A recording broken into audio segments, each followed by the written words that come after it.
The the prophet Isaiah is pretty clear in his word to the people of Jerusalem and Judah. The people of Jerusalem and Judah are accusing God of not kind of having their back when it comes to basically the Assyrians have attacked and the Edomites are attacking, the Philistines are putting pressure, and they're saying the Lord is letting the Gentiles, the nations, devour His vineyard.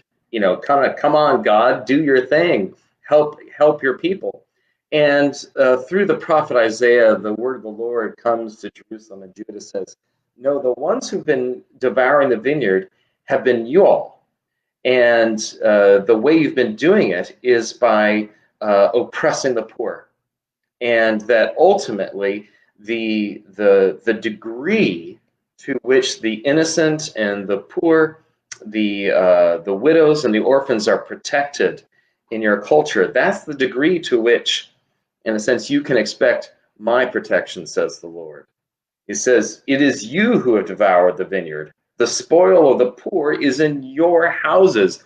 In a sense, he accuses the ruling classes of Jerusalem and Judah of being like just as bad as the Assyrians, because in a sense, just like a foreign army will come and take all the treasure in a country and cart it back home, basically that's what the powerful in that society are doing to the poor. And so again, this is part of the prophetic witness that God's eyes are always on the poor and how they are being treated. And his eyes are also on the wealthy and inside their homes, that they can't hide anything from God. God knows exactly where it all came from. And so as we, there's no way to really appropriate this text except through, a commitment by the followers of Jesus who commit themselves to being the people of God in the world, to a commitment to build a social order, build a community in which the most vulnerable are lifted up and in which they have the opportunity to provide for themselves with dignity and to have a generous interpretation of what that dignity requires. It's so easy often when you're not in the situation to say, well, you don't need that much. You don't need a television. You don't need this. You don't need that. But we would, of course, insist. I mean, for goodness sake, people insist on their freedom about masks, for Pete's sake, as if that's an imposition. And in a sense, we are called to have a generous evaluation of others' needs and to respond to that need in a way that we make sure that their dignity is upheld.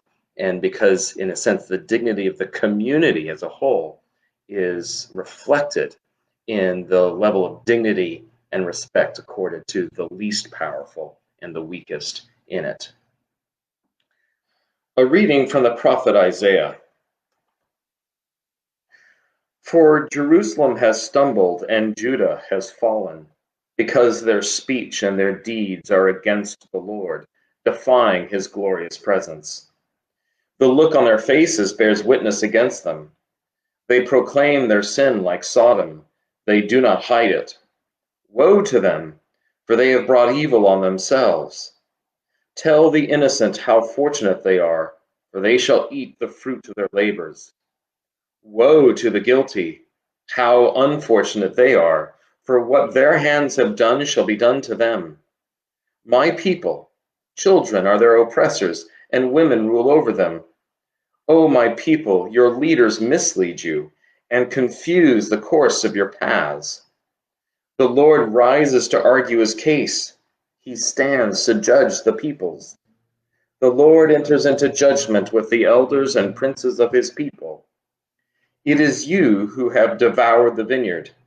The spoil of the poor is in your houses. What do you mean by crushing my people, by grinding the face of the poor, says the Lord God of hosts. The word of the Lord.